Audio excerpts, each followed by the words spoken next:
Welcome back. Red Rock Auto Group has been driving in the fast lane for the last few years, buying up 5 major local dealerships since 2016. Our Mark Bott is standing by live in the studio with more on why they're in trouble with the state. Mark, what can you tell us? Thanks, Kyra. Multiple customers and some former employees raised serious questions about their business practices. A state investigation could pump the brakes on Red Rock's local growth. There was a $4,000 extended warranty put on there that I wasn't aware of. Former Red Rock Auto Group customer Eric Kerwin is one of dozens with complaints online and with the Better Business Bureau, some so serious they've triggered a local and state investigation. Tyler Slade of Red Rock Auto Group addressed those reviews. Well, we certainly never want a negative review, ever. And we're striving to be better at making sure that whether you buy or not from Red Rock Auto Group, you leave at least with a good experience. But Red Rock Auto Group's problems go beyond bad online reviews. It didn't look like my signature at all.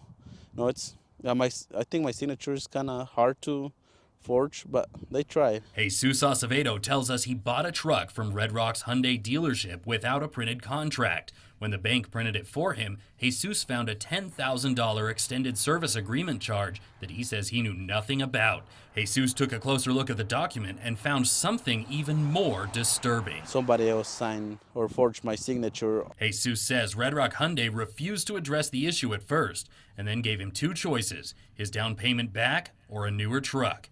But only if he agreed to sign a curious liability waiver, promising not to sue over his experience. Jesus told me he would have simply moved on until close friends Michelle and Marcio Mondragon also ran into problems, this time with Red Rock's Nissan dealership. They had the ad they had responded to that said the cost of the truck was $46,100 and the price on the contract was $57,940 for that same truck, before adding the warranty and the gap insurance.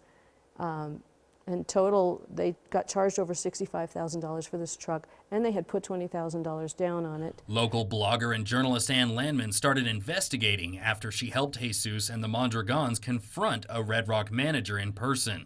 I brought up the Jesus and the forgery on his contract, and Colin Jones admitted that he knew about that incident, and he said he knew it was illegal. KREX talked to other customers who tell us while they did get paper copies of contracts, they soon learned important pages were missing. KREX also talked to 2 confirmed Red Rock employees who asked us not to use their names. In this statement to KREX, one wrote, "During my employment with Red Rock Auto Group, I witnessed sales managers and finance managers forging customer signatures on power of attorney forms, dealer bill of sale forms, title applications, Colorado certificate of title, and loan documents. Many times, entire documents were missing from title paperwork.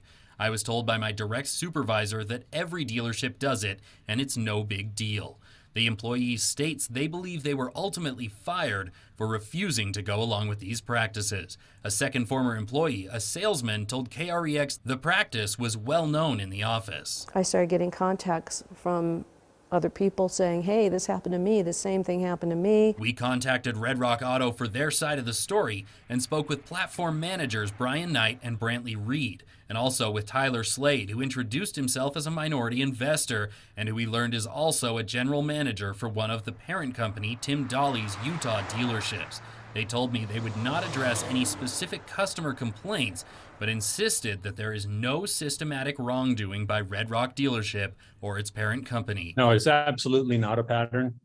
We pride ourselves on making sure that we have top-notch customer service. Instead, they claim that Ann's investigations are a retaliation because her stepson, who dealt in used trucks, couldn't compete against Red Rock and went out of business. Ann's stepson told KREX it was the pandemic and a supply chain shortage of auto parts that shuttered him and some other local auto businesses. He claims Red Rock's aggressive buying of local inventory was not a factor.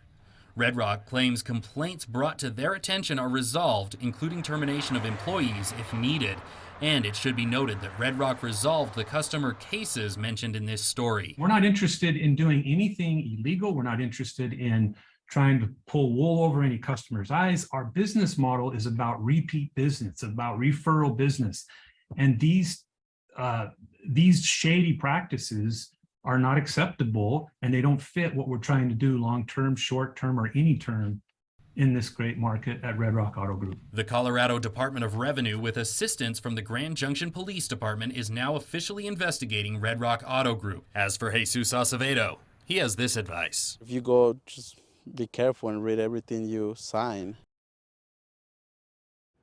A second Red Rock customer sent KREX documents also alleging that their signature was forged. Red Rock tells KREX that they're cooperating fully with the state's investigation, and they asked us to give the numbers of those 2 brand managers I mentioned earlier that people can call about issues. You'll find those on our website, westernslopenow.com.